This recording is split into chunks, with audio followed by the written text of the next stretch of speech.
All right, so I guess we'll kick things off. So this is a session about what should the process be for a commercial developer who has an application and wants to sell an Ubuntu Software Center. Where do they go? Currently, they come and pester me in IRC and say, who should I talk to? And I say, well, I'm not really sure. Email Randy. So perhaps you could give an overview of what the current process is, what it looks like behind the scenes. sounds good. The current process is about what you described. So the commercial developer signs up with Randy, and then once we have a commercial agreement in place, or sometimes even before, they hand off the software to me, and we put it into a staging commercial PPA where all of them kind of currently reside right now. Then we have kind of an ad hoc QA process, which is one of the things I want to talk about here today, is defining a better QA process, whereby some of our QA team would then canonically test the application. Then when it passes, we create a commercial PPA for each individual product at that point that's ready to go live. And then the LOSA does some magic, adding some data to the web tool that makes it visible to users in the software center, and she goes live. So that's the current process as it stands. I would like to discuss more about the QA process, and I invited Jerry today because I'd also like to talk about what we do once it's launched as far as marketing goes. So I'd like to address those 2 points while we're here today. Did anyone did anyone write all that down? Can you do that, Randy, or do you mind? Because there are a bunch of things there, but they went past too quickly where I thought, why are we doing that? Like, for example, why is canonical QA doing QA on other people's applications, for example? Because we don't trust them to do their QA on their own as of yet, would be the best answer there. And we obviously can't have it go to the community QA, right. Obviously due to the sensitivity there. What kind of QA is it? Is it just It's basically sanity QA, test that installs, test that the basic functionality works, nothing sticks out, they're not doing any crazy thing in their maintainer scripts, just basic sanity QA. It is on them to a degree to say, hey, I'm not submitting some malicious software, and I'm not submitting something that's complete crap. From there, we take over and do some sanity QA. So far, we've had 2 people, and if those 2 people sign off on it, then we go live with it. And so that's different than the rating and review process? Yeah, this is a completely separate beast. Yeah. I mean, these will obviously tie into the ratings and review system at some point, I hope, but that's a different thing altogether. Do we need this when we have a ratings and review process? Could we not just allow crap stuff to get voted down? That's a good question as far as the process moving forward. That would be more a question for Steve George than me, unfortunately, he's left. He's going back to London today, but yeah, I'd be all for that. In some degrees, I think we should still have some level of sanity QA. If it's no more than installing the package and making sure it doesn't replace my kernel, or something crazy along those lines. That's something we can automate. Correct. Yeah, I was thinking we should go through each of these steps and see how we can automate them. So I'm just trying to copy down what you said before. First, the developer figures out how to contact Randy now. Second, Randy and vendor sign a commercial agreement of some sort. How long does that usually take? It varies depending on the vendor. And it can be as quick as, let's say, a week. Okay. I don't know if the intent of this session is to talk about any of the policy kinds of things, because I think we're also kind of at an inflection point with the software center, opportunistic development, and a number of things where I think you're likely to see software coming from multiple sources with different intentions, and there may be some policy decisions that need to be made. When does something get pushed live? Is it something I, the publisher, have complete control and can automatically make everything happen and make it go live, and then it gets reviewed post going live, or the risks of fouling up the system too great where it needs to be, and what aspects? So I don't know if policy is is intended to be discussed in this session? Well, I think it's probably a bit, but I mean, I think our eventual goal should be that whatever process we end up with can cater for hundreds of applications a week. Even if we don't have that number feeding into the process, that we can at least pay for. It is designed. Yeah. So we won't get there all at once. We need to figure out what the solid paths and things like that. Can I ask about the commercial agreement process? It sounds to me like you're expecting commercial agreements to vary between each. Again, this is part of the probably maturation of where things have been. And I think as Software Center has evolved and our intent is to have, you saw the information that MPT shared in the plenary session the other day, the intent to make this scale and high volume is obviously not going to work if it's individually negotiated terms one by one. So this is very much about standard terms, automated processes. How do we get Randy out of the middle and just have processes and highly scalable systems being able to address issues, which I think is what we're trying to accomplish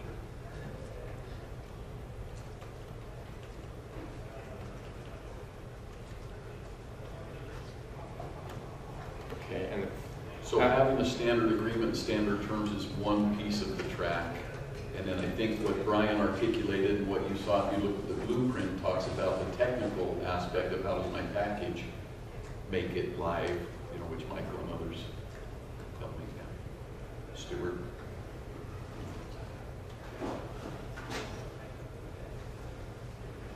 Okay, so just so I have the original steps down. First is contacting Randy. Second is signing the commercial agreement. Third is the application going into a staging PPA. Fourth is canonical QA doing sanity QA. And fifth is the canonical sysadmin moving the package into the purchase account. Did I miss anything? No, slightly different. So there's like between application goes into a staging PPA. 6 would be a LOSA. There is also that additional information needs to be added into the software center agent at some point. So stuff like screenshots, stuff like price, all this information needs to be added. So that happens in parallel with the QA. So Currently it happens like after everything else is ready. okay. Because we don't have like a publish now button. Everything that's in the database is basically published. So why does the software center agent need to know the details of each application? Sorry, that's a silly question. Stuff like price. Oh, right. So who feeds that information in? Only LOSA can access the Oh, sorry. system. Okay. So only LOSAs can access the system.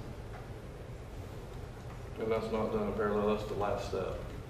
Yeah. I file an RT, It does not. and they enter, I file an RT with that information, and then. Well, presumably it happens before the item actually appeared.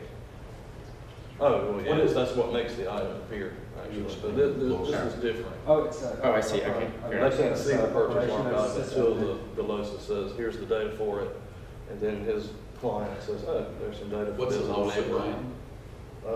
An operational system. Yeah, I didn't own it, Launchpad, Launchpad correct, operational Launchpad system. / landscape events,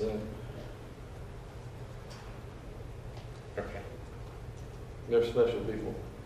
So they only have access to this. Correct. There's talk in the future there will be an API that gives some limited access to developers, a little more access to my team, but yeah, right now it's strictly, So is there a QA requirement per version? So in 1104, do we need to go back and check that these items still work? Or is it someone else's responsibility? Is there, say that again, please? Is there a QA element for each version? So Yeah, anytime there's an update, it'll go through the same process again. When someone upgrades to Ubuntu 1104, what will happen to the stuff they bought on Ubuntu 10.10? If it's been migrated, they'll just get access to it again. We migrate during the beta cycle, so we'll copy over all the packages during the beta cycle to the new release. Just a question. The publisher may have specific terms as well. It may be that it works architecturally or does not work. You know, there are times when we change things in the distro. Skype with some of the low-level pulse audio changes is a good example, or with the theming changes. It affected how a third-party software publisher's software behaved on the platform. So there are times when we change the platform that affects it. There are times when they do upgrades. So I think it is a combination of testing the two anytime either changes. So far we've had a fairly brutal approach to this for things in main and universe. We've trusted the Ubuntu developers to keep every application up to date with our underlying platform, and then for things in PPAs, we've just disabled all PPAs, which is uninstall things on upgrade, isn't it? It doesn't do anything. Oh. I mean, sometimes it's getting uninstalled. It really depends on if it's available in the archive or not. But yeah, it may well happen that your stuff gets actually removed because it's no longer considered to be in the archive. Okay, so for things you've actually paid good money for, we'd want to do something a little bit more sophisticated. Sure. Is there a way we can tell at the moment that you're about to upgrade? Yes. Well, maybe that won't be a good idea yet because this item won't work on the next version yet. Well, we don't, because we don't have this information. Like, all we know is it's either available for the new version or it's not. We don't know if it's available, if it will work. We can assume it, but I mean, if we assume if it's available for the new version, it will also work, and it can potentially be the same version. I mean, we just have to copy it from, use it in Maverick in the PPA. Then, and if it's no longer available, we could assume it will not work and warn the user about it. I mean, it's. But there isn't code in the upgrade process to do that right now. No, but it's not hard to add. And like I said, we don't need any code if it goes, if it's available in both versions, it's fine. It's really only a matter of, and we have some code that will warn users about stuff that is no longer available, but it's not very prominent. You will see, libflu is no longer available, but also stuff. So we definitely need a more prominent notice for this. Do we have any sort of contractual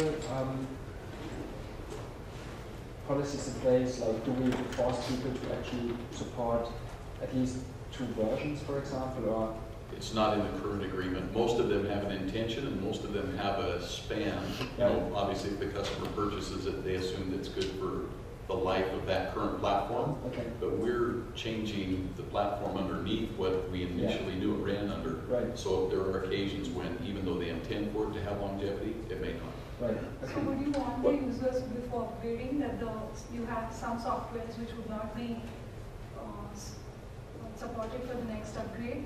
Like someone might have bought a software and then he upgrades and then he has to either reinstall again because he really wanted that software or whatever, and it's not supported in the new version. Yeah. We need to have a very prominent way of telling the user Skype will not work in the new version if it will not work, so that he can just refuse to upgrade because it's the reason why he uses his computer. We can.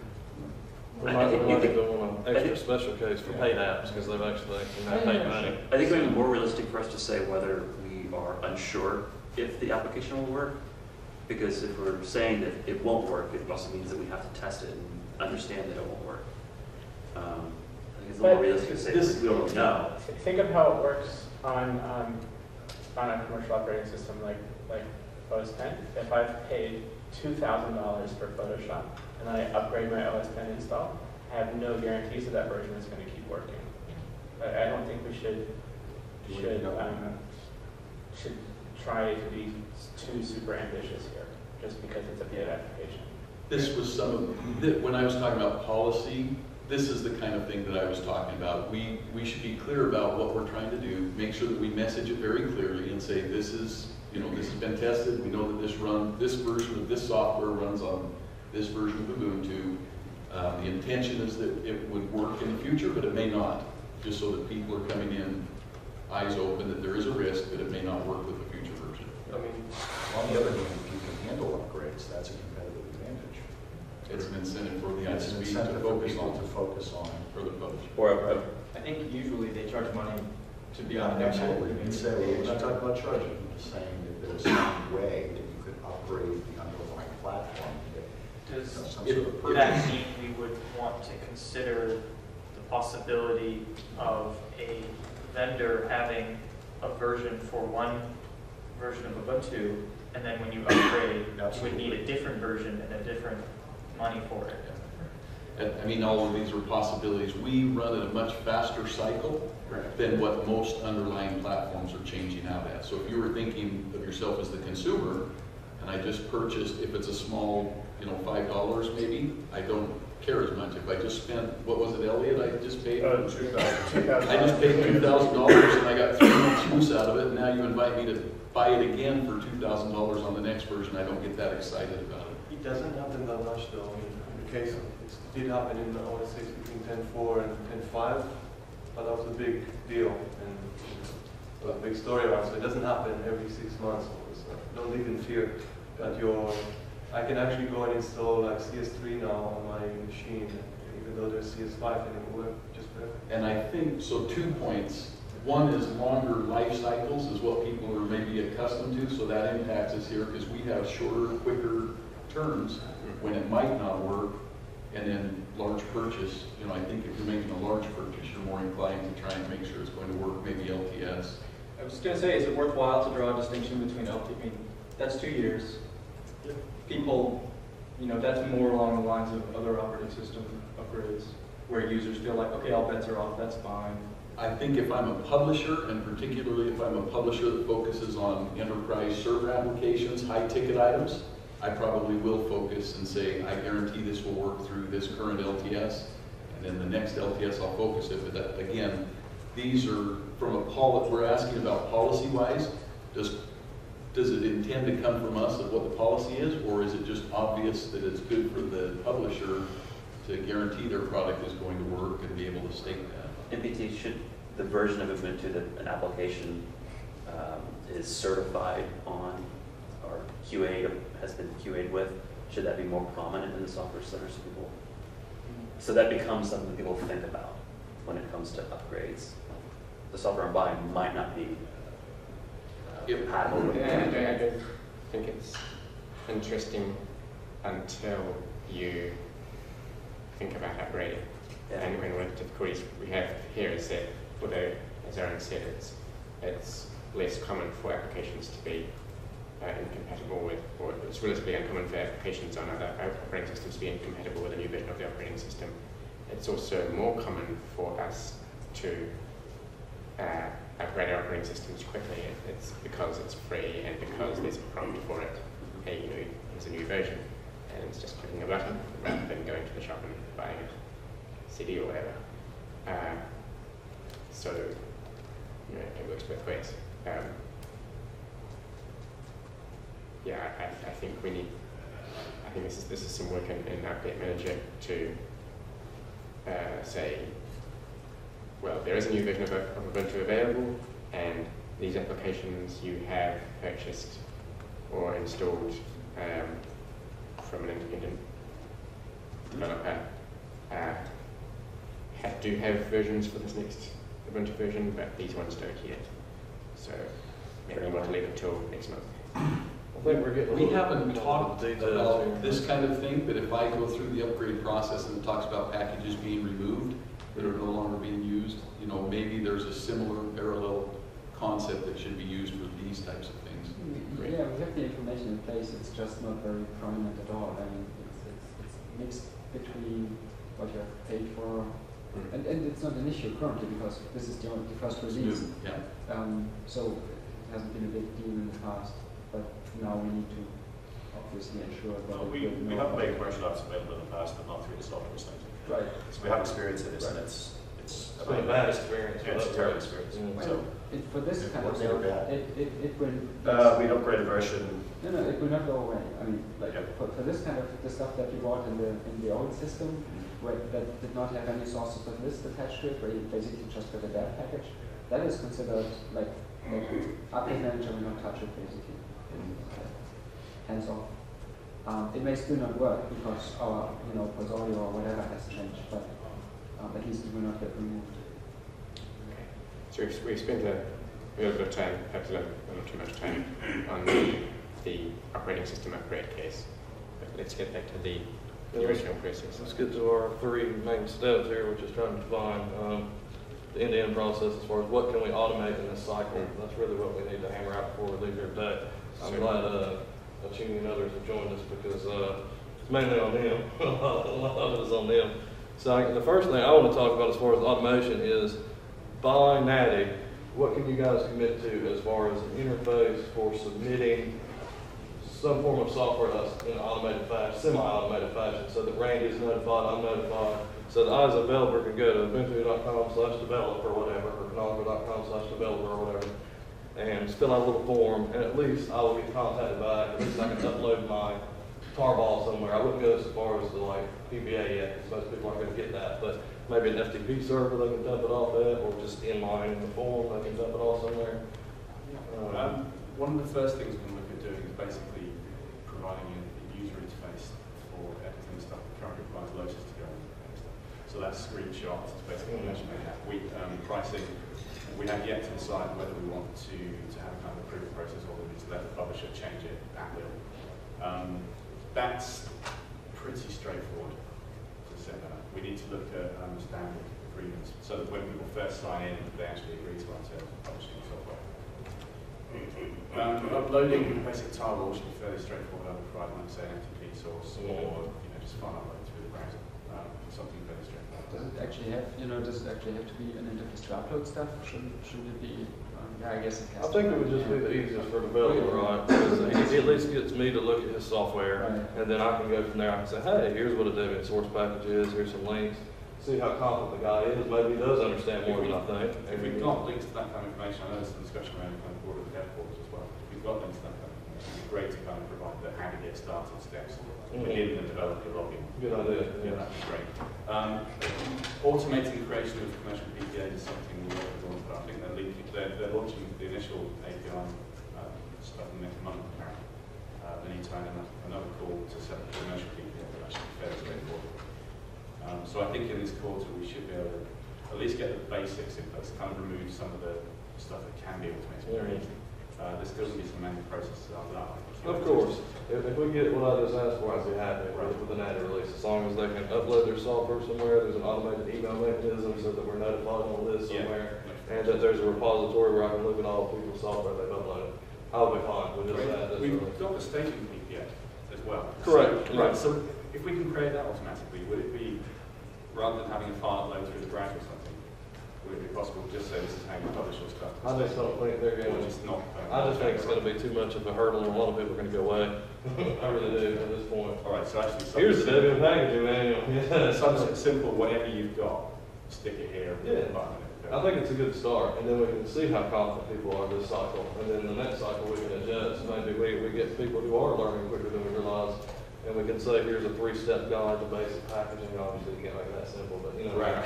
And here's how you upload to a PPA. And once we've got the tools to help that as well, which is great. But how do you manage software updates?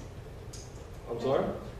Software updates. If there could be some security fixes or some updates that come on, and how? We don't have the concept of a security pocket here, but they would just issue an update as they would with a feature release. And it would just it would go through the same process. QA would give it a quick sanity test. If it worked out, it would go live.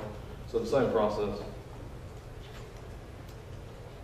So we could add magic to, like, we could add a policy, like if it's a security update, if for example security is in the version number, update manager could still consider it a security update even though it does not come from security. I mean, we can add mechanisms here to make it easier for this kind of stuff. If it's required, I'm not sure. I think that may be a little out of scope for this release, but yeah. it's a good idea. I just think that may be +1. You know, like technically, it's not a big deal. Yeah. But someone has to review the updates as well, right? The code for the updates, and you can update and replace, for example, the kernel or some through the updates. So there has to be a review for the updates as well. I think descriptions and screenshots will probably be updated much more frequently than just the actual code itself or the new version. I can because we were changing the description 3 times with the same description. So the other part that we need to automate is which is why I asked Jerry to be here today, is the inside. So we're talking about the front side here where they sign up, then there's this big chasm in the middle with a lot of manual stuff right now, which is fine. We can automate that as we go and won't affect the user.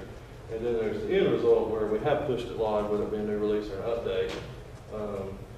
I'd like some input from Jerry on what you think we should do you got any ideas as far as marketing goes for new releases versus updates?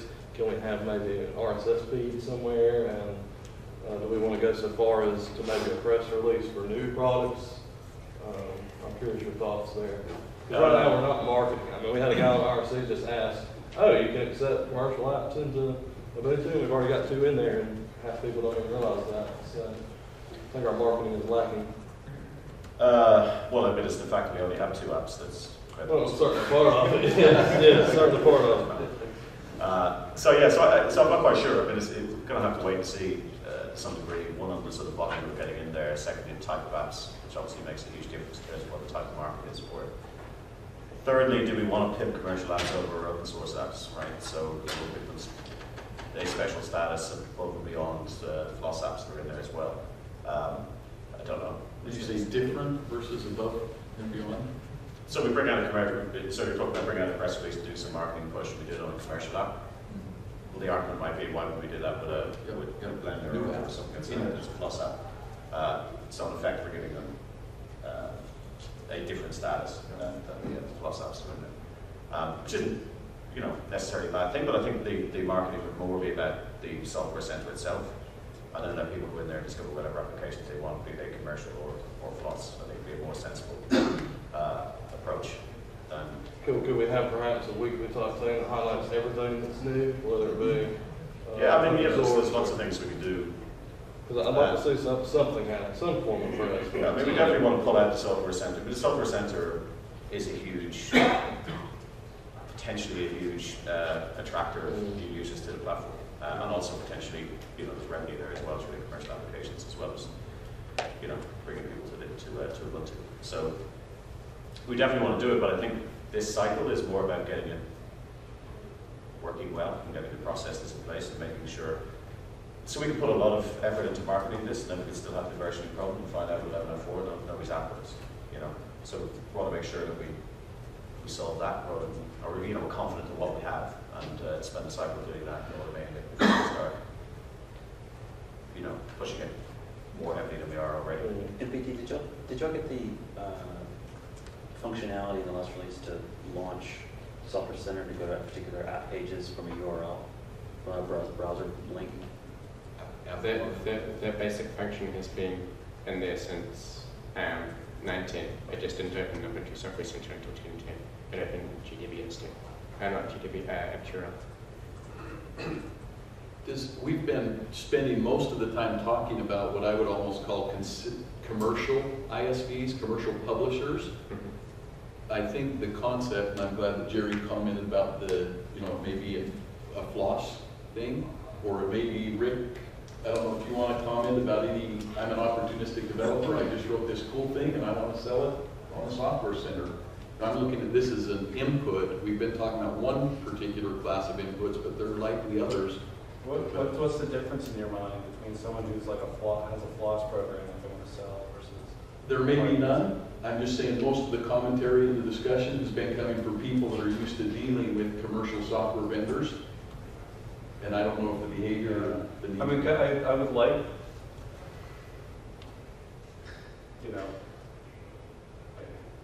to me, I feel like, we should be promoting free and open source software development. And that's there's nothing that keeps you from writing a FLOSS program. And in my mind, there's nothing that's incoherent with writing it, have it be free software, have it be something that people can branch, use the code, enhance, share, and also have it be available to pay in the software center. So I'd be interested in seeing us make steps in the next version if there are any to be made. I was thinking I would just say, if you have a program like this, talk to our commercial team. I didn't think it would be any different. The only difference would be that the license would not be proprietary. Yeah, if you have an open source application, a new open source application that you want to make available on the version of Ubuntu that people are actually using, there shouldn't be a gigantically different process for if you're going to charge $0 for it than if you're going to charge 50 cents for it. Then they go to the extra program. Ideally, it shouldn't. That's exactly what I was. Sorry. I mean, I think for a while, well, just because the commercial software is handled as, I mean, the for sale software is handled as a special case by a special team. I mean, I'd like to see, ultimately, like my vision is like there's just a very self-service way that you offer your software to people, and but it's going to take multiple versions to get there. Sure. So for the next release, I was actually not thinking that we'd invest. I just wasn't expecting to be a big change. I was just hoping to see more volume of applications for sale and more volume of applications available on the current state. Did I answer your question? Yeah, it did, and I think we haven't really called it out specifically, but we've kind of talked about one benefit of this is being able, as a developer, to get my software in continuously. There's potentially more of a continuous input mechanism. Is that? Well, we already have that branch. We have two ways to get new software on the current stable release, starting in Maverick. Very important step for free open source software desktops. One is the new apps process, which focuses on free and open source apps. In fact, only accepts free and open source apps. And the other is the ability to buy something. And the only reason that they're different, as far as I know, is that they were both initial steps that had very different requirements, and I would hope that the user experience of submitting those applications converges in the future. But I don't think it's something that is important for us right now to force quickly. I'd rather see us improve the quality of the experience on each of those threads separately, and then let them know later. I don't know if I'm answering your question. I'm just holding forth, but that's my vision. There's also one question that I have. Let's say a user buys the software and then for some reason has to reinstall. So is there a way of getting the software again since he's paid for it? Yeah, they can access it in perpetuity once they purchased it. On Just any go back in the computer. software center and That's already. Go to Ubuntu Software Center, choose File, reinstall previous purchases. Okay, cool. Okay, so would anyone like to take responsibility for I guess this would be a Randy job, making public the standard terms for the commercial application. I'd be happy to take that. Okay. So something I haven't heard discussed is this, we've been talking about applications, and when most people think application, they think there's a discrete thing you run, but these are packages, and a package could replace things and function differently. Conceivably, for example, we could have a font foundry that wants to make all their fonts available for sale, and so there would be applications, but they'd still be selling them just using the same process. Right. So, I mean, like a font just adds something to the system. I was more thinking about something that replaces something or uses a different version to change a file in the system. Is that something we're going to prohibit, or? Do you have a specific use case in mind?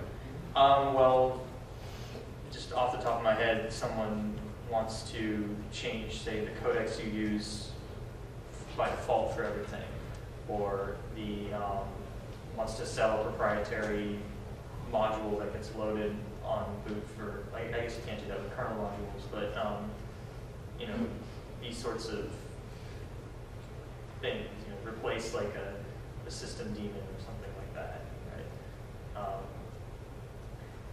Well, I think it would be a bit easier to talk about this if there were specific examples. Yeah, I just... Yes, so I've worked with a software vendor that actually replaces Unbound as a caching server. Replaces what, sir? Unbound as a caching server for Okay. DNS.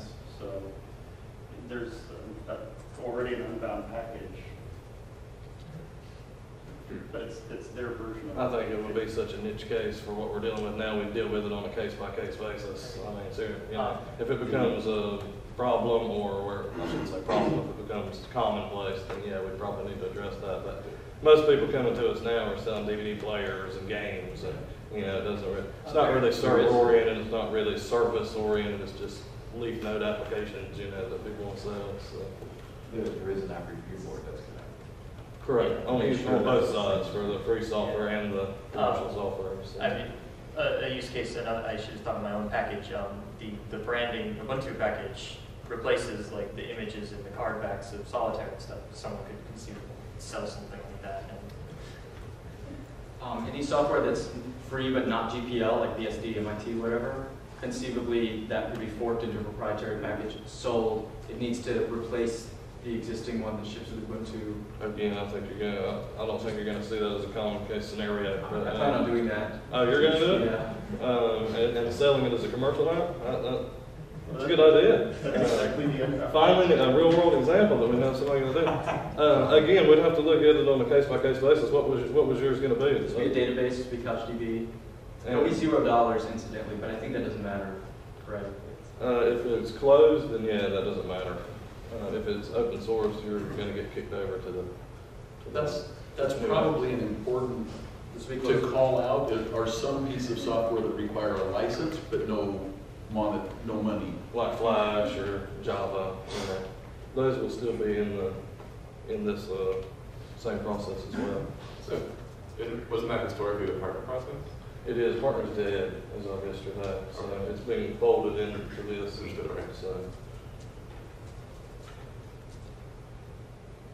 So yes, the designation now, which Rick was kind of alluding to back there a minute ago, is if it's free and open source with no price tag, it's going to go through the extras process.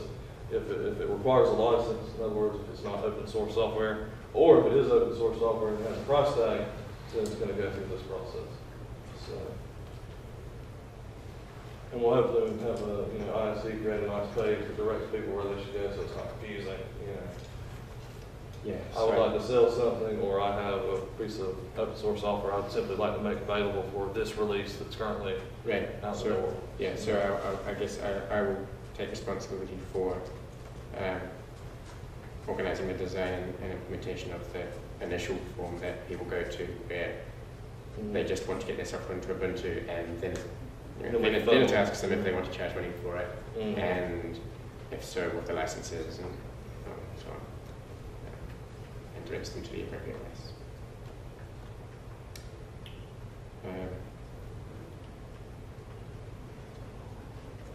So, application goes into a staging PPA. Do you do that manually? Yes, we currently upload it to a staging PPA. Okay. Is that a big part of the process at the moment? Is it something you would want to automate fairly soon? Fairly soon, no. I don't think it's really that important until we get to the point where they're uploading their own packages. And at that point, we probably do want to address how we're doing it, because obviously we can't be throwing his package into something with a bunch of other commercial packages where he now has access to them. So, but yeah, for this cycle, no, I don't think it's that big of a deal. It's been quite easy, thanks to Michael over here. That part of the process. Okay, I am concerned about this, the next step, the sanity QA. Yes. Because this seems like it wouldn't even scale to 10 applications a week. Correct. Let alone hundreds. So, what are the what do we need to automate some of this? Do we need like scripts that check whether there's a maintainer script and things like that? I just don't think it's really going to be necessary for this cycle, because I don't think we're going to have tens of applications a week. I mean, like Rick was talking about in the meeting for extras, we're going to have a small board. They're going to check off on the package. could, instead of automating the checks, you put them into the contract for the checks, for the app? Like, put it a step earlier and say your app that you're submitting should. Well, yes, but this is the real world. You're still going to get crap sometimes. I mean, it seems like this is currently an issue that we want to do QA, because if we only have 3 applications and one fails badly, it will reflect really bad on us. If we have 100 applications and 2 fail badly, it will be very different. So I guess initially, I don't think we can avoid the QAs, the manual QA. But when we are at a point when we have like 100 applications in there, I think we can and should automate it. Like Rich was saying, I think we should monitor this side and his side. And I think we'll figure out the best approach after the next cycle. I don't think there's going to be enough volume from either one this cycle for us to really worry about it. And I mean, if the other I thing hope I'm is- wrong. I hope we sell 1 million, and then I'm like, NPC was right. We should have had a little The less. other thing is that currently, like if you upload to the State Street PPA, it means that probably you will have to help with the package as well, right? What was that last thing? That you will have to help out the people with the packaging. Correct, The- yes. The Correct. initial, and it seems like that work to actually create the package is much bigger than that work here to Depending on the actually complexity of the application, to do yes. QA. So currently that is a much A bigger bottleneck than the next one. The next one. So And I think neither one of them's that big of a deal right now. Even if we're getting 5 a week, you know, I don't think it's going to be that big of a deal. And I don't think we're really going to grow past that in this cycle. I really don't. We may have 1 week where we get like 7 because it's kind of new and everybody's coming at us at once. And Randy happens to sign 7 deals in a week, but yeah, I think it's going to be the exception rather than the rule. I think we're going to get 1 or 2 here and there. And yeah. And so in order to automate it fully, we would have to have people actually submitting their packages. That would be the first step. And the second step, having automatic checker, like having automatic tools in place that check these lab packages.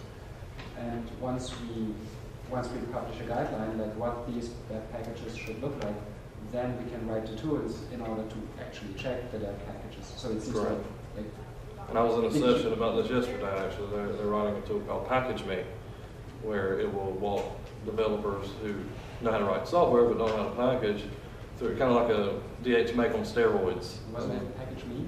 Yeah, Package Me. Stuff that, Yeah. oh yeah. Yeah. Okay. Did I say it wrong? So, No, I heard it wrong, yes. but we might tie into something like that and say, here's a tool that will help you get the framework for your package. But I just really think that's natty plus one. I think right now it's fine with us helping people create their source package.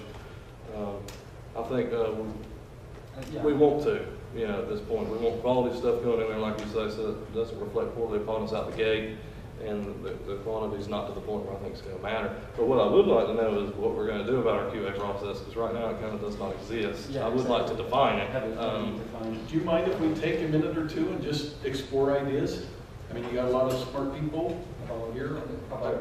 About QA in particular? Just in general, how would people see as a sane way to do this? You have a staging area now where presumably, you know, sandbox kind of a. Correct. Is that true? Yes, which currently Michael and I and the LOSAs have access to. My opinion is we just get five or six people on a board, if you will, for now. Just like with the extras thing, their board's much bigger, obviously, because it's the community. Is this for the final approval, or is this for the QA, or everything? The QA would be the final approval outside of Steve George saying, you know, the contract is in place, you know, for the business end's tied up. But yeah, this would be the sign off from the technical end. I think we should just have 5 or 6 people, and if 2 of them give it the thumbs up.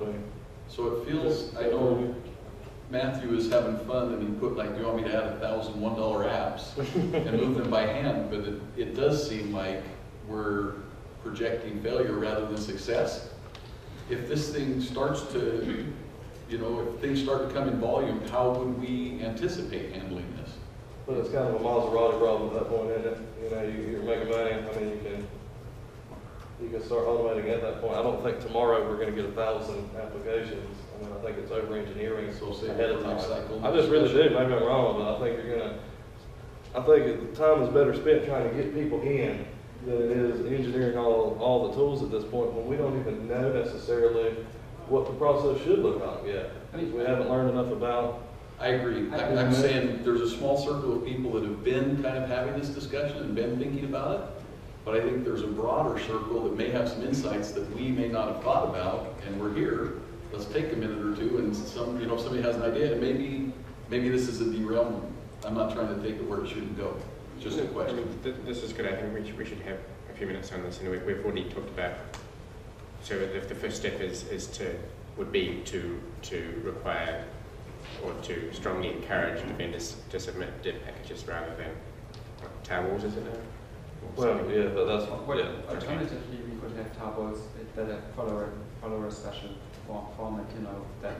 But it would be a similar effort. Like all the metadata would be in place and in such a way that we can construct a dev package from a table, which essentially is a dev source upload at this point.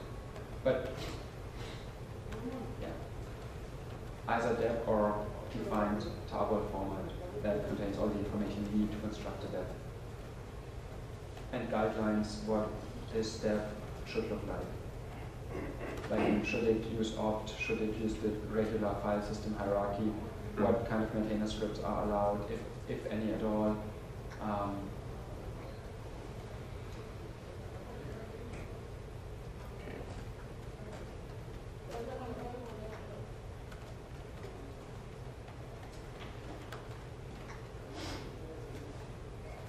Any other specific ideas for automating that? I mean, would they, like, yeah, would this package me script or something similar to it be running a virtual machine just to make sure the program runs if it's a program, or what would it do? So this is the next, this is CQS step. What we could actually do is, I mean, what you could do in order to provide a tarball is we could ask people just to provide like a tarball that you would unpack on your real system. And then create a dep out of this one. So, you know, having a very, very simple structure for vendors to actually create such a tarball, and adding a little bit of metadata to it, like, you know, version, screenshot, all this stuff. I don't think it's an insane amount of work to create tools like this. It's just, you know, somebody needs to do it. And I mean, when it comes to testing, I guess. First, I mean, we have a lot of tools like the conflicts checker that can check if binary, that can check if the binary, if there is no conflict between the binary in the dep and the system basically, or any Ubuntu package. If we have guidelines like, we can check, like if we have guidelines like you need to install an opt, then we can use the tool to check if these guidelines are met.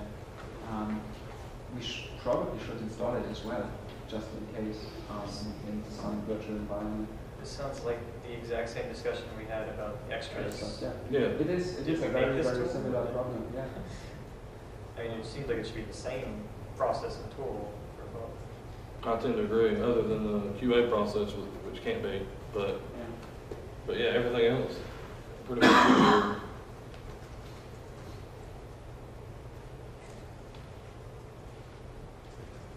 It's a little bit different. I mean, for extras, for the first part, we do require source code. For the other one, we don't. But I mean, the packaging layer bits are stuff we can I mean, standard. Yeah. I think it's actually easier in this case because most commercial developers are going to come to you with a tarball of a directory. That's how most of them do. Like most game guys, they're just like, dump this in your home folder under home game name, and then run it. So we can throw that in opt /vendor/game name and be done with it. We can write tools that could at least take the lowest common denominator scenario and do it automatically. I think we should do that much. I think that's kind of what you were alluding to. And whether that be package me or whatever the heck it is. That's what I kind of wanted to have a thing where they could upload their tarball, because at that point we could have something on the back end that could maybe auto-generate a package for them, and then auto-generate the commercial PPA, and just try to build it, see if it works, like I say, and then try to install it in a virtual environment. I think that would be enough for natty. I think that would be enough automation, and just see how well that works, right? And I don't think we want to try to go too far and get crazy. Yeah, and at this point you would, at least for the simple case, you would be out of the loop entirely. Correct, yeah. If it built, and then you could, just push it live. But we need to get to a point where, like you were talking about before, I think where we've got enough packages in there to where if one goes out that is kind of broken, that went through this automated QA process, we don't look too bad. We're like, oh, we'll contact the vendor. We need to have that in mind too for the client side, a work item for you where they can, we talked about this in the last session, click somewhere where they can go to the project, file a bug, so that the developer is informed, because he doesn't want a crappy package out there either if he's selling it. So he has the incentive to go fix it. So, of course, we do run the risk of them being like iPhone having 80 fart apps that go in. What's that? They've done well for themselves. That's very true. Maybe we want them. Maybe that's a sign of success. So 20 beer apps and 20 fart apps, and you were wrong.